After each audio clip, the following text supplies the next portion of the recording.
This happened to me and my cousins around a decade ago when I was 16 and my cousins were 13 and 10.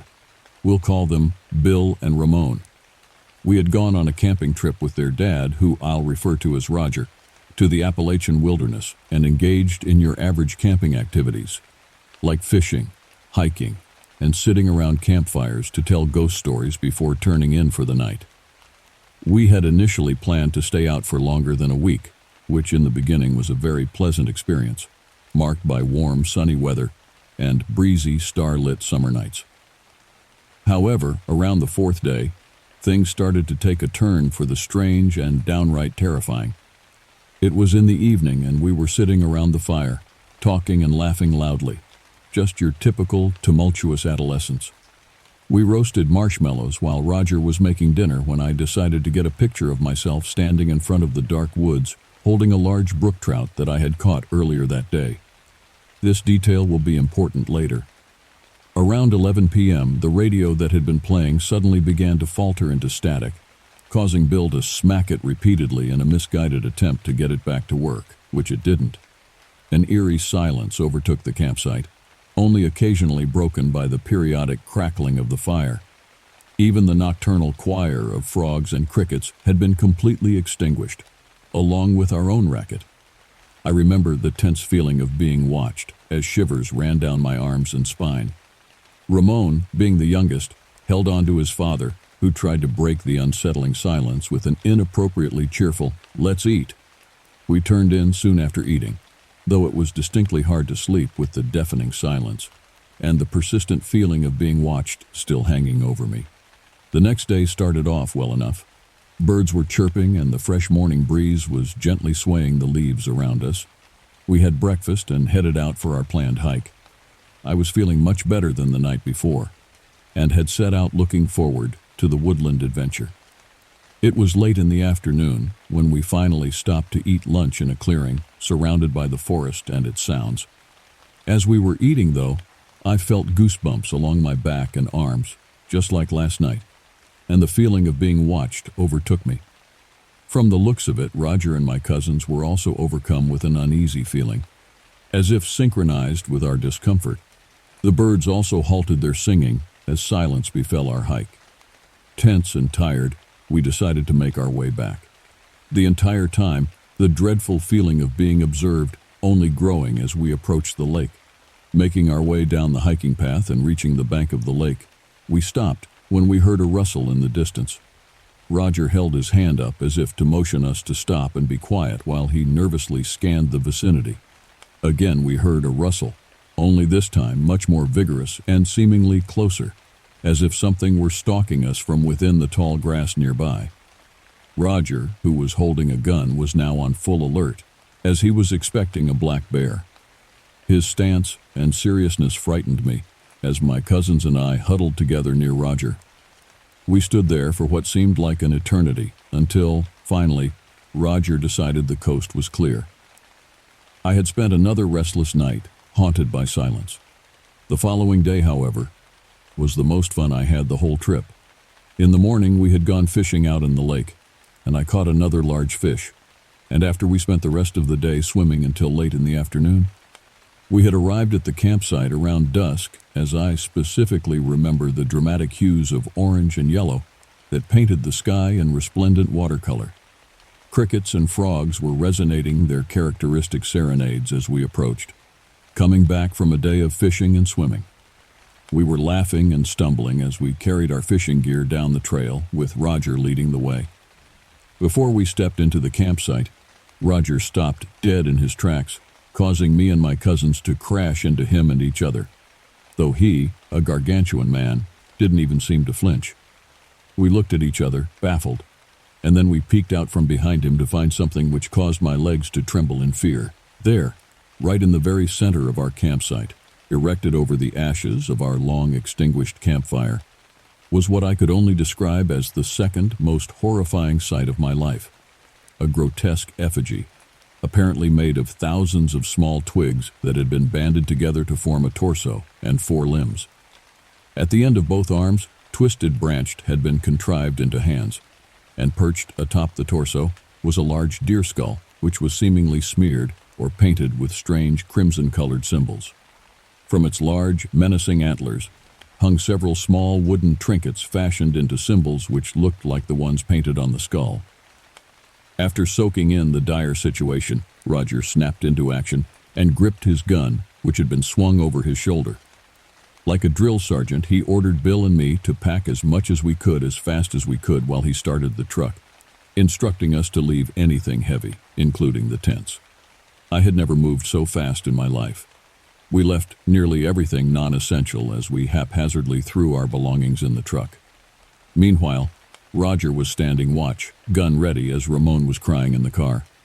Shortly after, we sped away down the dirt path, surrounded by the soundless woods. A few days after arriving home, I had remembered about that photo I took with the brook I caught fishing. I wish I had never remembered about that photo. After downloading the pictures from my digital camera, I found the photo I was looking for.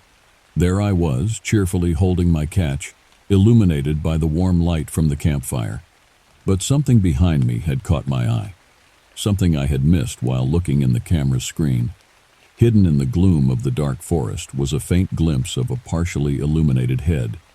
After increasing the brightness on the image, I almost fell backward in pure terror.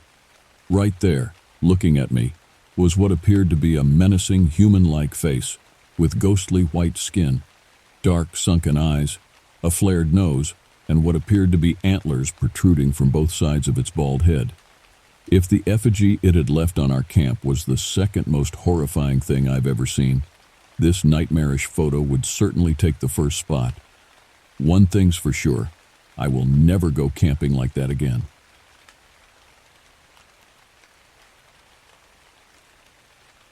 This happened about 8 to 10 years ago. This story is absolutely true, and you will absolutely not believe any of it. And I have absolutely no way of proving any of it. That doesn't really matter to me, though. I just wanted to tell one of my stories. Some friends and I decided to go camping. We set up just inside the tree line in a clearing. There was a small beach shoreline leading out to the bay, just feet away from our camp. The girl I was with, I'll call her Amy, her family owned the land. Amy is just wonderful, you know, beautiful inside and out. The kind of person who can thaw a cold heart and light up a room. The place we were at was amazing. It was warm for swimming during the day and perfectly cool at night. The sunsets were breathtaking, as they are here. We had great friends coming in and out of camp each day. It was nearly perfect. Whenever Amy and I got together like this, it just seemed like the world was filled with magic. I'm not just saying the feelings we had were magical. I'm saying when the two of us came together, it seemed as if the whole universe would just line up directly for us. Have you ever in your entire life found it necessary to give an explanation similar to this? Amy, I don't know how many times I have to say it, I'm not magic. I'm not able to call dragonflies or any other wildlife at will. I promise you I have no control over plants, and sadly am unable to cause flowers to bloom. Beautiful, seemingly magical things would happen around us, and happen to us all the time. She and I were watching the sunset. When the sun was almost out of view completely, I noticed the ground around us had changed beautifully. We had been surrounded by evening primrose and night-blooming jasmine. As the amazingly breathtaking, colorful light show faded from the sky, a new, beautifully breathtaking, colorful show had come into full bloom all around us. It was a truly magical night, surrounded by hundreds of multicolored flowers. Earlier that day, Amy and I even won a bunch of food when we went shopping. The store was celebrating something and raffling prizes. We won every raffle that we signed up for. We had been low on money, food, and beer for our guest. Total providence. For me, all was well and everything was right in my world. Even the dragonflies and butterflies were blessing our trip by repeatedly landing on us. It was amazing.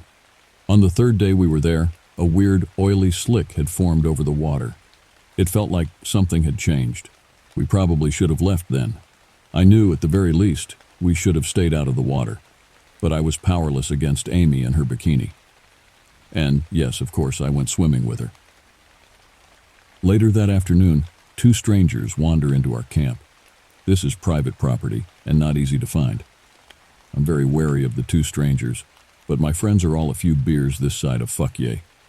these two nefarious-looking fuckers get invited to hang out by my very gracious inebriated friends. I think they stayed for one beer then left. This was very suspicious to me. Why would they leave? What was the only fun thing happening in the area? Later, things wind down. Amy and I retire to her tent for the night. Some hours later, I wake to the sound of things being moved around, a bag being opened and dumped. I think I can hear whispers, but not certain. I was certain that something was very wrong. Amy woke up and looked at me. I motioned for her to stay silent. I unzipped the tent and stepped out, leaving my right hand inside. About 15 feet away from me are the two nefarious fuckers from before, rifling through our things. I break the silence by saying, "If you're going to rob a campsite, you should really steal the axe first. It will make the campers easier to control if we wake up while you're robbing us." As I was saying this, I was pointing with my left hand to my axe. It was about 15 feet away from me, around 6 feet from them. The obvious leader starts towards me. I take 3 steps out towards him, and following with me was nearly 4 feet of mirror-polished steel. I had a cold steel Bagua sword in my right hand. It's a 2-handed Chinese broadsword. He stopped and looked back at my axe. I said to him, "I promise, I will let you get your hand on the axe." The two of us stared at each other for a while. Then his friend started freaking out. "Come on, man, let's get out of here." The guy turned around, and they both took off. It was so funny watching them run away. They kept looking back to see if I was chasing them, and honestly, I wanted to. I decided on a better option and went back into Amy's tent. She wrapped her arms around me. She said something like, "It's okay, you're okay." It's a strange, somewhat cold, but also kind of comforting feeling. The feeling you get when you realize that you are the most terrifying monster in the woods. Now, for maybe the weirdest part of this trip. Amy and I got woken up again later that same night. We again hear things moving around outside. I decided I was just going to rush them this time, without giving any warning. If it was the same people out there, they most likely had violence in mind. Why else would they come back, except to get revenge on a man half their size who humiliated them? Amy and I stayed silent. I was going to go out the window on the other side of the tent to surprise them. Just as I was about to leave the tent, I hear my name being called from outside near the window.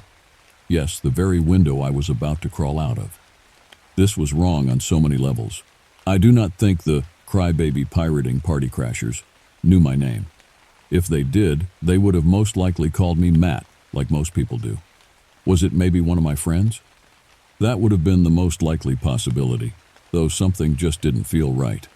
The night started seeming too dark, and the silence was absolute. We could no longer even hear the water from the bay rolling back and forth. The wrongness of this situation was overbearing. It's difficult to explain the strangeness of what we felt. The atmosphere was just thick, with wrong. Matthew, Matthew, Matthew. Even closer than before, we hear my name called out 3 more times. Each time my name was spoken with elevating aggression and a kind of manic joy. More than the deepening darkness and worse than the lack of any normal sounds from the wilderness, Amy and I realize what the main cause of the thick, oppressive wrong is. It's my voice. Something is standing just outside the tent, inches away from us, and it is calling out to me using my voice. The aggressive manic joy it speaks with makes it sound like it just can't wait to murder my face off, and definitely eat it, and likely other things that I don't want to think about. I am very lucky that Amy was with me that night. I think her being there saved all our lives. I have an awesome fear response. When someone I care about is in danger, I just get furious. I grabbed my handy-dandy deadly sword and I started to move towards the main entrance. Then Amy grabbed my arm, hard, and said something to the effect of, "Absolutely not." Yep, my plan was to sword fight a supernatural, something, that had the abilities to deaden sound, plunge its surroundings into absolute darkness, and perfectly mimic people's voices. Who knows what else it was capable of, or even what it was. I instead yelled out in a fearless, unwavering voice, "If I have to step outside of this tent tonight, one of us is going to die." We sat there together in silence for what felt like hours. though it was probably just a few minutes. Then Amy, being all badass and amazing like she is, faces towards the window flap and towards where the "I'ma eat ya face" mimic voice came from, and she said with conviction, "I really do not want you to have to die tonight. You should leave." At that moment, hearing her say that, I felt like I had just taken a motorized surfboard down a whitewater rapid while performing Magic Carpet Ride by Steppenwolf and lovingly cradling a honey badger that I was rescuing from the tornado we were currently outrunning. Sorry, that kinda got away from me. The implications of that one sentence and her actions just astounded me. She had no fear and complete faith in me. This thing, whatever it was, she truly believed that I could take it. I just sat there in awe. She was staring at the window flap with a look of calm confidence on her face. At that moment, it didn't matter what that thing outside the tent was or what it was capable of. No matter what, it was decided. With her courage and faith in me, if that thing decided to attack, it would die. We waited there like that, just listening. My voice never did end up calling me again from outside the tent. Soon, it was like nothing happened. The sound and ambient light came back and it was over. Amy looked over at me and she smiled her dazzling smile, and then said to me, "I think it's safe now," I said. "I believe you are right." I turned in towards Amy and went back to sleep. Something did kind of freak me out later though, after I thought about it. I never did hear any footsteps walking away, but maybe the thing left while the sound was still all weird and muted. I don't know. I forgot to explain the weird oily slick on the water. So, the day I get back from the camping trip, my dad tells me the most disturbing part of the whole thing. My dad: "Did you hear about water treatment plant?" Me: "No, what happened?" My dad: "A raw sewage main busted. It's been spilling out into the bay for a few days now." Me: "You knew I was out camping by the bay. Why the hell didn't you call me?" My dad: "Sorry I didn't hear about it until today." The conversation went on a while longer like that, but there was no consolation to be had. Elmine, what can you really say to someone who's just found out that they've been swimming in raw sewage and human waste for 3 days?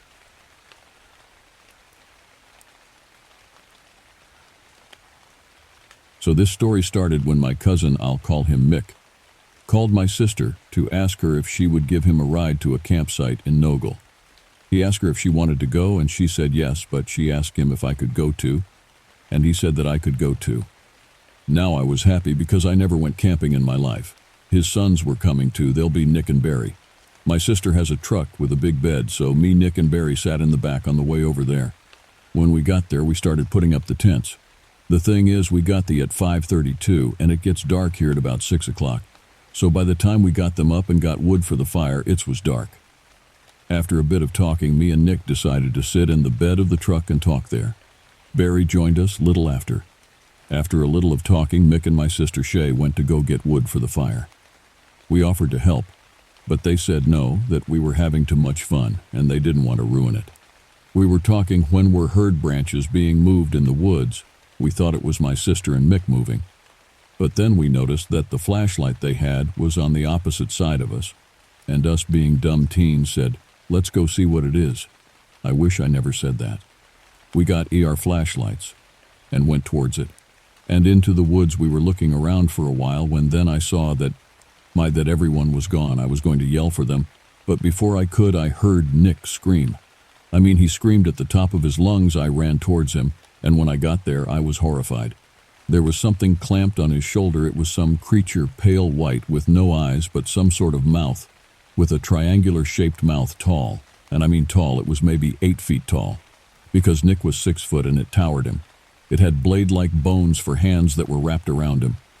I shined my light at it, and it let go, like it had eyes that the light blinded, but I know it didn't. And Nick ran towards me, and the creature made a blood-curdling scream. It sounded like a woman with a mix of lion roar, then a gunshot. We saw blood coming from its chest with a bullet hole. Then I turned, and we saw Mick with a rifle. Was relieved, but then that turned back into fright as I looked and saw that the bullet shot was gone, and it was looking at Nick. It ran at light speed towards him, and I mean so fast that he was 20 yards away and it was face to face with him by a split second. and without a thought he shot again, and it backed off, and made that scream again and ran off. I didn't know how scared I was until I noticed that I was shacking and couldn't move and sitting on the floor. I got up and we all ran towards the truck and left everything there, and drove as fast as we could out of the campsite. After we got out, I noticed that Barry wasn't there. I asked, "Where is he?" And they both looked at me with a depressed look and told me they found it body literally had the blood sucked out of him, and that is what it was doing to Nick. We took him to the hospital because he had lots of blood gone when they asked what happened. They lied to them, and I don't blame them. No one would believe them. Then they called the cops and told them where was, and the next day, we were told about Barry and all of that. All I tell you is to not go out to Nogle, New Mexico at night. I'm shaking Will typing this, and sad for my cousin, just feel your blood get drained out of you. But that, it my story.